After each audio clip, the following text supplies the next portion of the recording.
Assalamualaikum warahmatullahi wabarakatuh. Kita jumpa lagi, tapi kali ini saya nak berkongsi sedikit apalah amalan yang kami buat di SK Tamirat, terutamanya untuk bahagian kurikulum. Baik, SK Tamirat ini sebenarnya ialah sebuah sekolah transformasi kohort yang kedua. Jadi saya ni hanya sebagai PK1 sahaja di SK Tamirat ini.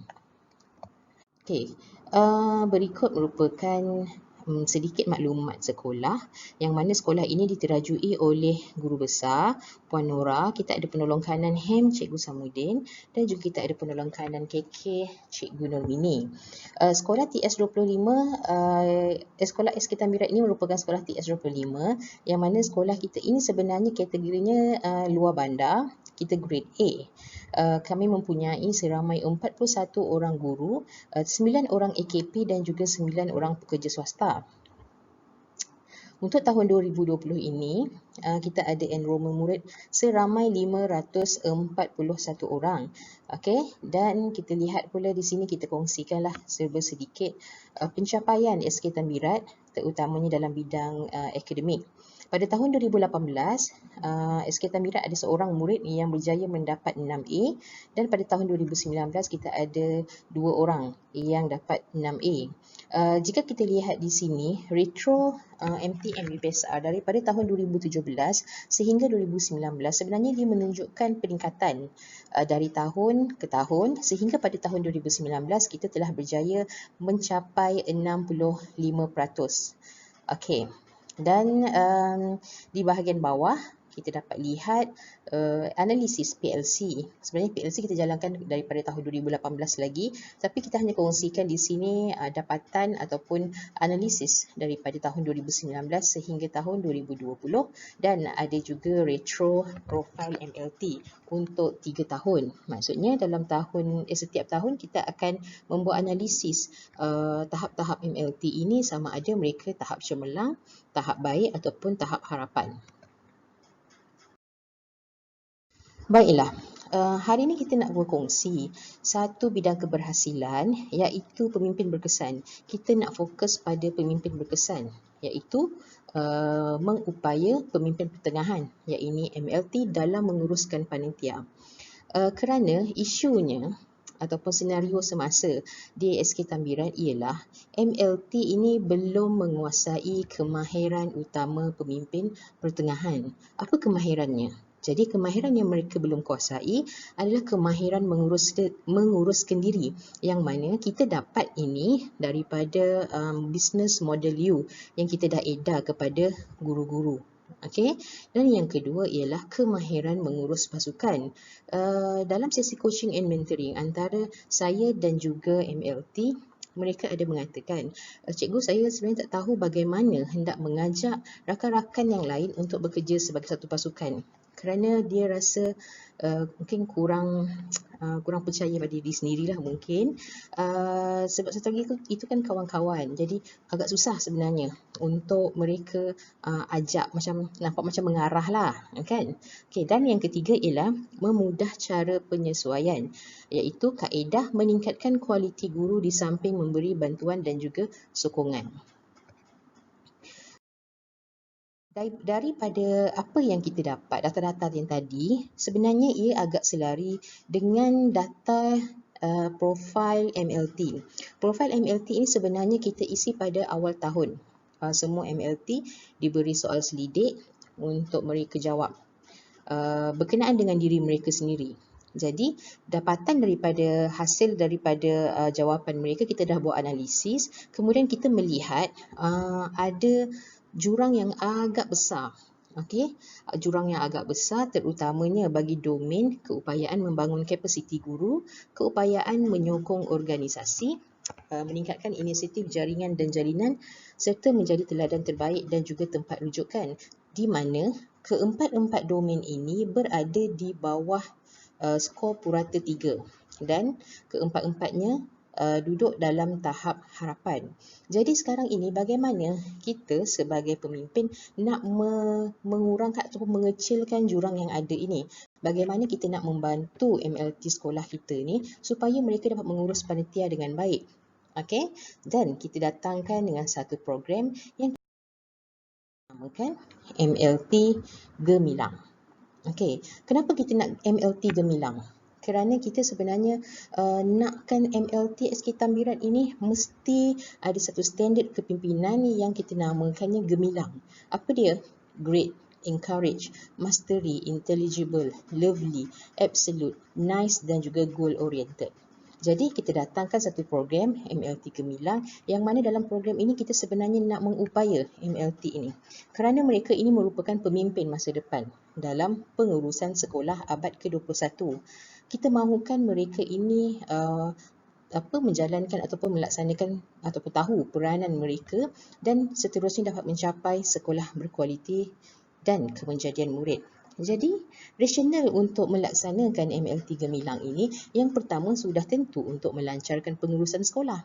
Maksudnya, kita dah tak perlu bimbang mengenai pengurusan sekolah. SLT berpindah ke, SLT bertukar ke, MLT tahu peranan mereka. Mereka dapat melaksanakan tugas mereka dengan baik kerana kita dah memasukkan ciri-ciri gemilang tadi tu dalam diri mereka. Yang kedua, kita nak membudayakan amalan bottom up dalam pengurusan. Kita mahu mendengar student voice. Kita mahu mendengar teachers voice. Apa isu yang berlaku di dalam kelas, dalam PTPC mereka. Apa idea-idea baru dari mereka. Jadi, mereka akan membuat perkongsian, mereka akan membuat sesi lah dalam PLC untuk membincangkan hal-hal ini dan kemudian MLT ini berperanan untuk memaklumkan kepada SLT. So, pengurusan sekolah, kita akan memikirkan bagaimana kita nak membantu student kita, bagaimana kita nak membantu guru-guru kita, apa program-program yang kita boleh rancang, apa bengkel-bengkel ataupun latihan-latihan yang kita boleh bagi kepada mereka. Dan yang ketiga ialah mempromosi kepimpinan distributif. Maksudnya di sini, kepimpinan distributif ini ialah satu perkongsian kepimpinan. Okey, maksudnya MLT ini dia memang ada peranan dia sendiri. Dia ada peranan dia sendiri dan kita nak mencapai satu satu matlamat. Satu matlamat untuk penambahbaikan sekolah. Okey, jadi untuk sekolah TS25, kepimpinan distributif ni agak penting. Okey, sebab kita tidak mahu lagi ada macam sekolah-sekolah macam kita dulu-dulu lah kan. Maksudnya semua daripada pihak atasan sahaja kan. Kita ikut saja. Tapi dia macam melambatkan sebenarnya. Melambatkan penyampaian maklumat dan sebagainya lah. Tapi bila kita menggunakan, kita mengaplikasikan kepimpinan distributif ini, sebenarnya dia mempercepatkan proses. Kita senang, kita tahu kita nak merujuk pada siapa dan kita tahu apa isu-isunya. Penyampaian maklumat pun menjadi lebih cepat. Baik, sekarang kita lihat apa pula objektif MLT Gemilang. Objektif MLT Gemilang ini sebenarnya sama sahaja dengan apa yang dihasratkan dalam TS25. Yang pertama ialah memantapkan kepimpinan sekolah. Yang kedua, kita nak mengukuhkan pelibatan ibu bapa dan komuniti. Yang ketiga, nak memaksimumkan potensi guru dan murid. Dan yang keempat, untuk mewujudkan persekitaran pembelajaran yang positif. Maaf. Ini ialah pelan strategik SK Tambiran yang mana kita meletakkan isu strategiknya ialah MLT belum menguasai kemahiran utama pemimpin pertengahan. Jadi sekarang ini apa yang kita sasarkan pada tahun 2022 nanti, kita mahu melihat prestasi MLT dari segi kualiti itu telah meningkat. Dalam tempoh 3 tahun, kita mahu 15% peningkatannya. Ini bermaksud pada tahun 2022 nanti MLT yang berada di tahap cemerlang dan baik sahaja yang kita dapat. Okey, 50-50 lah. 50 cemerlang, 50 lagi baik. Jadi bagaimana kita nak mencapai apa yang kita dah tetapkan ini dalam sasaran ini? Baik, yang pertama, kita telah mengkategorikanlah inisiatif mengikut tahap-tahap mereka. Sebagai contoh, untuk tahap harapan, kita meletakkan inisiatif yang banyak berbentuk bengkel, inisiatif yang banyak berbentuk latihan LDP, kita ada PLC, lebih kepada input. Okey, kerana kita mahu mereka ini betul-betul menguasai semua kemahiran, menimba seberapa banyak ilmu yang boleh. Okey, yang kedua, kita lebih kurang, yang pertama tadi lebih kurang lebih kurang dengan harapan, tapi dalam kategori yang baik ini kita menambah elemen learning walk dan juga bimbingan dan pementoran. Okey, kita mahu mereka um, apa melihat sendiri bagaimana keadaan guru-guru mereka di dalam kelas melalui learning walk. Okey, dan yang ketiga, untuk kategori cemerlang, kita akan buat satu program mentoring. Maksudnya mereka pula yang menjadi mentor. Kerana MLT ini kan kita semua sedia maklum, mereka ialah pemimpin 360 darjah. Maksudnya mereka ini boleh lead down, mereka boleh bersama dengan guru-guru, mereka boleh lead up, mereka boleh mempunyai satu sifat kepimpinan lah, mereka ada hubungan dengan pihak atasan SLT, dan mereka juga boleh lead across. Maksudnya ialah mereka boleh memimpin rakan-rakan yang sama level dengan dia. Okey. Dan untuk tahun ini di sekolah saya, kita telah menyediakanlah satu plan intervensi transformasi sekolah pintas MLT Gemilang. Okey, kita lihat bagaimana data itu dikumpul. Kita mengumpul data ini daripada profil MLT yang tadi disebutkan. Kemudian kita melihat kepada standard 3.1.2 dan juga standard 4 SKPMG. Kita juga melihat kepada senarai semak folder panitia, dan akhir sekali kita ada analisis kemahiran ICT. Kita masukkan juga ICT, kita perlu tahu tahap mana ICT MLT kita. Okey, kerana sekarang banyak pengurusan menggunakan ICT. Sekarang kita lihat pula ETR ataupun sasaran. Hujung tahun ini kita mensasarkan MLT kita yang seramai 11 orang ini, 4 orang daripada mereka mendapat tahap cemerlang. Tiada lagi yang duduk di harapan. Okey, dan keseluruhan pencapaian MLT meningkat kepada 82%, walaupun masih lagi dalam level yang baik. Kemudian untuk standard 4, kita mahukan MLT kita, mereka ini cemerlang dari segi PDPC, kerana mereka ini akan menjadi pakar rujuk di sekolah. Guru-guru dia akan tanya dia, kan? Jadi kita nak MLT kita cemerlang, PDPC-nya 10 orang tu cemerlang. Okey. ICT kita mahukan sekurang-kurangnya 2 orang yang cemerlang pada tahun ini.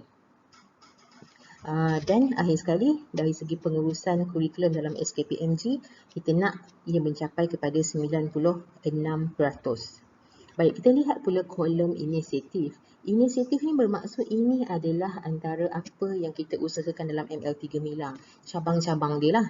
Okey, kita ada bengkel mengupaya MLT 1, 2, kita membuat semakan folder panitia, kita sentiasa membuat coaching mentoring, kita ada learning walk, kita ada PLC, kita ada LDP, kita ada program pembestarian sekolah, dan kita ada bengkel mengupaya MLT yang fokus kepada DLP dan HIP. Kita lihat pula tempoh masa. Baik, kebanyakan tempoh masa ini kita fokus kepada penggal yang pertama. Kerana penggal pertama kita memang akan masukkan seberapa banyak input kepada MLT kita, supaya penggal kedua nanti kita akan melihat bagaimana mereka membawa panitia mereka. So kita tinggal memantau dan kita hanya membuat sedikit bimbingan sahaja kepada mereka. Dan seterusnya kita boleh lihatlah keperluan sumber yang diperlukan. Okey, macam di sekolah saya menyediakan satu kit pengurusan mata pelajaran. Apa dia kit pengurusan mata pelajaran? Kit pengurusan mata pelajaran ini ialah satu buku yang saya buat, saya bagi kepada setiap MLT. Dalam tu kita dah sediakan semua berkenaan dengan peranan mereka. Dalam tu kita ada tapak pintas, bagaimana mereka nak merancang. Dalam tu ada tapak SKPMG. So mereka senang untuk melihat apa tanggungjawab dia, apa peranan dia, apa yang aku perlu buat untuk aku menggerakkan, menguruskan panitia. Dan dalam tu juga ada kita sediakan satu borang yang kita namakan borang grow, yang mana kita gunakan borang grow dalam semua perbincangan termasuk PLC. Jadi mereka hanya terus catat di situ. Bila sampai masa saya minta katakanlah bulan 6, saya minta semua panitia hantar kit mata pelajaran. So mereka akan hantarlah. Daripada situ kita dapat lihat, kita dapat belik apa yang mereka buat sebenarnya. dalam panitia mereka. Okey, baik, seterusnya. Ini antara gambar-gambar aktiviti MLT Gemilang. Kita ada laksanakan learning walk, kita membuat perbincangan bersama dengan MLT mengenai bagaimana untuk memantapkan DLP dan HIP. Okey, kemudian kita ada buat bengkel mengupaya MLT. Masa bengkel mengupaya MLT ni kita menggunakan satu plan yang kita namakan business model U. Di sini sebenarnya kita melihat pemahaman MLT terhadap peranan mereka sendiri.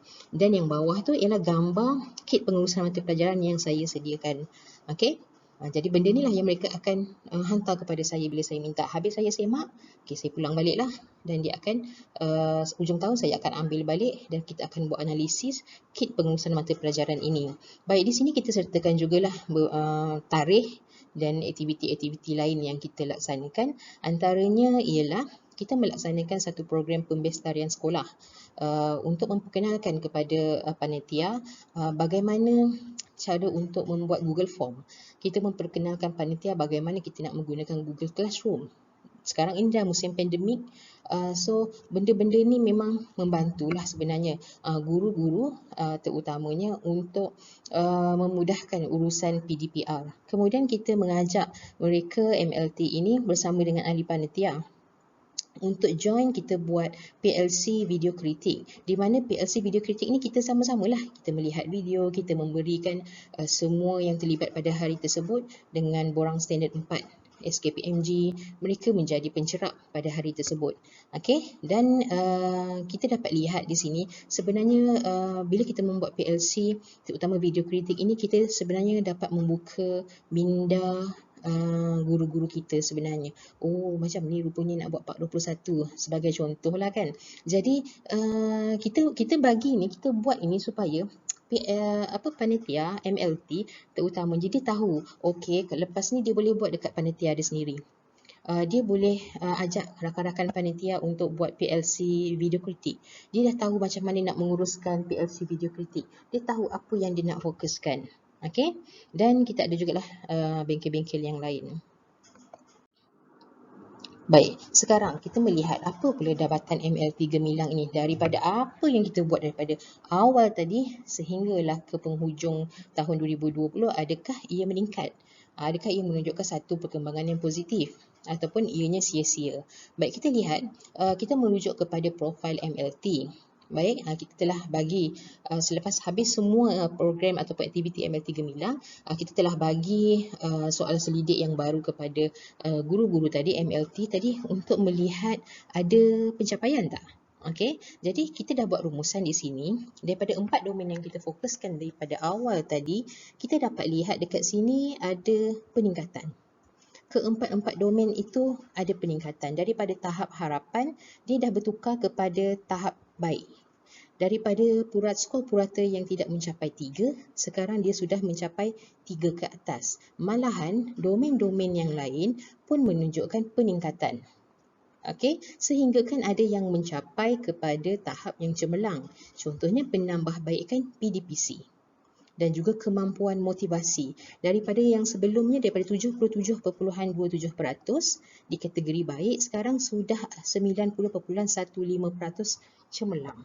Maksudnya, MLT ini tadi, dia sudah mula percaya pada diri dia sendiri. Dia rasa lebih yakin. Dia rasa dia mampu untuk memotivasi orang lain pula. Cikgu-cikgu bawah dia lah. Okey. Jadi kita lihat pula tahap sebelum kita membuat MLT Gemilang ini, hanya seorang sahaja yang duduk di kategori cemerlang. Kemudian selepas MLT Gemilang, kita dapat 3 orang. Harapan daripada 4 orang, sekarang dah tinggal seorang sahaja. Okey, dekat bawah itu pula ialah analisis PLC. Kita sertakan sekali analisis PLC dalam pembentangan kali ini kerana kita nak menunjukkan bahawa memang betul MLT ini telah melaksanakan ataupun memainkan peranan mereka dengan baik. Kita mensasarkan pada tahun 2020 ini sebenarnya sebanyak 10. Dia mesti buat 10. Okey, dia mesti mencapai 10. Mustahil tidak ada isu dalam panitia. Sangat mustahil. Jadi kita bagi 10, maksudnya 10 bulan kita ambillah 10 bulan kita bersekolah, at least 1 bulan ada satu isu yang dibincangkan. Cuma yang kita dapat sekarang ini tidak sampai 10 atas sebab COVID lah. Tapi nombor ini bukan semata-mata nombor, tapi bila kita membuat analisis, kita dapati memang PLC-nya, saya sendiri telah membaca setiap daripada catatan PLC mereka, mereka membincangkan berkenaan dengan PDPC. Apa isu PDPC yang mereka alami. Okey, kemudian ada juga buat data analisis. Maksudnya sudah tahulah, okey, memang dia dah tahu apa sebenarnya tugas dia. Tugas saya, tugas MLT perlu membuat analisis. So dia buat analisis. Kemudian ada juga program merangka program kemenjadian murid untuk memantapkan lagi prestasi akademik. Baik, sekarang kita lihat bagaimana impak MLT Gemilang ini sebenarnya. Adakah dia dapat membantu meningkatkan tahap sekolah berkualiti dan juga kemenjadian murid? Dan adakah MLT Gemilang ini dapat mencapai objektif yang kita tetapkan di awal tadi, yang 4 tadi tu? Baik, sekarang kita lihat yang pertama, pemimpin berkesan, memantapkan kepimpinan sekolah. Sudah terbukti dengan dapatan yang tadi kita lihat profil MLT, bagaimana kita berusaha untuk mewujudkan ataupun kita nak mengadakan MLT itu supaya menjadi pemimpin yang berkesan. Melalui semakan bahan, semakan folder panitia terutamanya, saya mendapati kesemua MLT kita, semua panitia telah membuat perancangan. Mereka tahu apa isu dalam panitia, mereka telah melaksanakan, telah membuat pintas pelan intervensi transformasi sekolah. Dan bukan sekadar dia, hanya sekadar memenuhi saja, tidak, tetapi mereka juga telah membuat pemantauan melalui OPPM. Mereka tahu dah, yang ni dah buat, yang mana belum, yang mana dah buat kan. So kita senang jugalah untuk memantau, OPPM yang sudah ada. Kertas kerja untuk program-program telah dibuat. Selepas itu ada juga laporan-laporan yang telah dibuatlah, laporan daripada aktiviti-aktiviti, dan ada juga tindak susul. Baik, yang kedua, memaksimumkan potensi guru dan murid. Kalau kita bercakap berkenaan guru, murid, memang orang akan melihat kepada kemenjadian murid. Jadi kita kongsikan di sini pencapaian akademik dan pencapaian ko-akademik sekolah saya. Jadi tengok pencapaian akademik kita fokus kepada hala tuju sekolah lah. Bahasa Inggeris tahap 2 meningkat, matematik tahun 6 meningkat, pemulihan khas. Sebelum ini 46 orang murid duduk dalam pemulihan khas, sekarang ini 35 daripada 46 orang murid itu telah menguasai tahap minimum. Dah lepaslah kiranya kan. Baik, dari segi JCOF kita ada TOV 90.25, tapi kita tidak mencapai lah 85.44%, 44%. Ini atas sebab COVID apa semua. Ada DLP, program Sarawak yang baru ini, kita telah mencapai kepada 81% dalam matematik, menguasai tahap minimum, dan juga sains sebanyak 92%. HIP masih lagi level 3, walaupun dia masih level 3 tetapi peratusannya sudah meningkat. Baik, begitu juga dengan pencapaian ko-akademik yang kita boleh lihat dari penyertaan murid-murid kita, peringkat negeri, peringkat bahagian dan juga peringkat sekolah. Seterusnya, kita lihat kepada mengukuhkan pelibatan ibu bapa dan komuniti. Walaupun kita hidup dalam keadaan pandemik sekarang ni, tetapi kita masih usahakan agar ada program jaringan dan jalinan yang dibuatlah. Sebagai contoh di sini kita ambil satu program HIP. Kita telah membuat satu perkongsian ataupun kita membuat kerjasama bersama dengan SK Tanjung Apung dan juga ibu bapa. Satu projek kita namakan Penpol Project. Selain daripada itu, HIP juga disokong oleh PIBG dan pihak sekolah juga. Sebenarnya boleh dikatakan semualah, sama ada MAT, BI, Sains, dan Musola Al-Fatih sendiri sebenarnya bersama-sama bergabung untuk memajukan ataupun memantapkan HIP dengan cara masing-masing. Dan yang terakhir ialah mewujudkan persekitaran pembelajaran yang positif. Hasil daripada perbincangan, hasil daripada PLC, hasil daripada bimbingan MLT, hasil daripada MLT Gemilang ini, boleh dikatakan kita telah wujudkan persekitaran pembelajaran yang positif. Sebagai contoh, di SK Time Red kita ada World of English. Kemudian kita sedang membangunkan DLP environment. Kita ada pondok matematik, sains dan juga Taman Herbal Pulse yang kita akan bekerjasama bersama-sama untuk bantu DLP. Kemudian kita ada project based learning. Dan kita juga ada satu persekitaran pembelajaran yang profesional yang mana ini kita menggunakan a multi-layer model. Kita mengajar guru untuk memahami mengaplikasi Google Classroom, Google Form, Google Meet semua ni, dan kemudian benda itu dia akan disalurkan kepada murid-murid. Maksudnya kita belajar, murid-murid dapat faedah. Okey. Jadi sebagai penutup lah, kita mengharapkan MLT Gemilang ini tak banyak pun, at least sedikit adalah kan sumbangan kepada kepada SK Tamirat terutamanya untuk mencapai sekolah berkualiti dan juga meningkatkan lagi kemenjadian murid. MLT Gemilang ini pun kita memang kita akan buat lah untuk tahun depan pun kita akan buat. Mungkin kita memberi fokus kepada perkara-perkara lain lagi kan. Jadi antara perkara yang kita nak buat pada tahun depan adalah memberi fokus kepada perancangan-perancangan yang tertangguh tahun ini. Sebagai contoh, sepatutnya tahun ini kita ada membuat satu bengkel. Nama dia Bengkel Memacu Kemenjadian Murid. Memang sangat penting lah bengkel ni sebenarnya. Memang kena buat. Jadi kita akan buatlah nanti tahun depan. Kemudian yang kedua, sesi coaching and mentoring kita akan luaskan kepada setiausaha panitia kerana kita mahu SU panitia ini pun sedar peranan mereka apa. Kita mahu SU panitia ini bersungguh-sungguh juga dalam membantu ketua panitia terutamanya dalam mengurus hal-hal panitia dari segi dokumentasi dan sebagainya. Dan yang ketiga, kita mahu menggalakkan lagi sebenarnya panitia ini mengenal pasti pemegang taruh bagi menyokong inisiatif yang dirancang. Maksudnya tahun depan kalau mereka merancang 5 program, sekurang-kurangnya ada satu program yang kita libatkan orang luar. Kalau kita dah ada 11 panitia, maksudnya dah ada 11 program, jaringan dan jalinan. Jadi ini sebenarnya dia boleh membantu tadi yang PIBG, PIBK kan. Jadi kita harapkan semua yang kita rancang ini insya-Allah lah kita boleh laksanakan lagi tahun depan dengan membuat beberapa lagi penambahbaikan untuk MLT Gemilang itu sendiri. Jadi saya rasa sampai sini sahaja saya kongsikan. Kalau rasa benda tu baik boleh ikut. Kalau rasa benda tu tak okey, so tak perlulah kan. Okey, jadi terima kasih. Kita jumpa lagi. Assalamualaikum warahmatullahi wabarakatuh.